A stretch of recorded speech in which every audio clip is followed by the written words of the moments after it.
President Moon Jae-in flies out for an 8-day trip to 3 nations starting next week. One of the key agendas include the Group of 20 conference in Argentina. Shin Se-min provides a glimpse of what to expect from the upcoming diplomacy tour.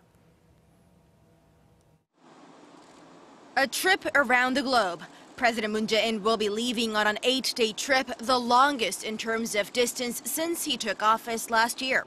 The first 2 days, starting next Tuesday, November 27th, the president will be stopping over in Prague, the capital of the Czech Republic, where he will sit down with Prime Minister Andrej Babis. And from the 29th till the 1st of December, President Moon will be in Argentina for the highlight of the trip, the Group 20 conference.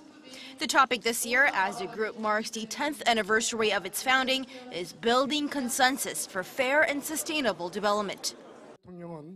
President Moon will introduce his administration's stance on global pending issues, as well as call for the support of the G20 member nations for the peace process on the Korean Peninsula and the economic opportunities that can come from it. And that 3-day period in Buenos Aires is when the president will be shaking hands and sitting down with the world's movers and shakers.